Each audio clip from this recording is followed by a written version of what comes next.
बिहार विधानसभा चुनाव से पहले प्रदेश की सियासत में हलचल तेज हो गई है। अब तक जहां मुख्य मुकाबला एनडीए और इंडिया गठबंधन के बीच माना जा रहा था, वहीं अब बाहरी दल भी चुनावी मैदान में उतरने लगे हैं।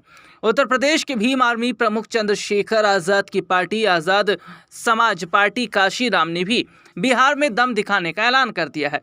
पटना में आजाद समाज पार्टी के प्रदेश अध्यक्ष जोहर आजाद ने प्रेस कॉन्फ्रेंस कहा कि पार्टी बिहार की 100 विधानसभा सीटों पर अपने उम्मीदवारों को उतारेगी। उन्होंने बताया कि इन 100 में से 60 सीटों पर विधानसभा प्रभारी भी नियुक्त किए जा चुके हैं और बाकी पर तैयारी अंतिम चरण में है। पार्टी का दावा है कि जिन 100 सीटों पर वह चुनाव लड़ेगी, उनमें से 46 पर सीधा मुकाबला महागठबंधन से होगा।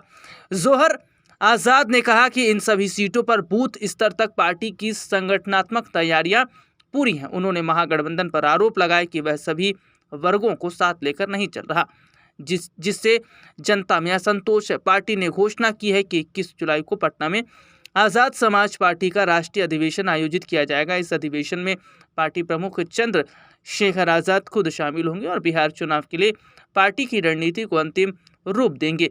चंद्रशेखर आजाद की पार्टी की इस घोषणा पर लोजपा ने प्रतिक्रिया दी। पार्टी प्रवक्ता शशि भूषण प्रसाद ने कहा कि लोकतंत्र में सभी को चुनाव लड़ने का अधिकार है, लेकिन इससे उनकी पार्टी को कोई फर्क नहीं पड़ेगा। उन्होंने दावा किया कि दलित समाज चिराग पासवान के साथ मजबूती से खड़ा है और चिराग पासवान दलितों के सबसे बड़े नेता बनकर उभरे हैं।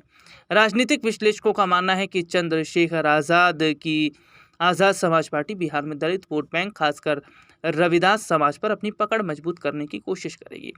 वरिष्ठ पत्रकार संतोष कुमार का कहना है कि यूपी की तरह बिहार में भी चंद्रशेखर आजाद मायावती के वोट बैंक में सेंध लगाने की कोशिश करेंगे। उनके मुताबिक रविदास वोटर अब तक मायावती और भाकपा माले के कोर वोटर रहे हैं, लेकिन अगर चंद्रशेखर आजाद इनमें से कुछ हिस्सों को भी अपने साथ जोड़ने में कामयाब हुए तो इसका सीधा नुकसान महागठबंधन को हो सकता है, खासकर आरजेडी को। संतोष कुमार ने कहा कि अगर चंद्रशेखर आजाद 500 से 1000 वोट भी काट ले जाते हैं तो कई सीटों पर समीकरण बदल सकते हैं।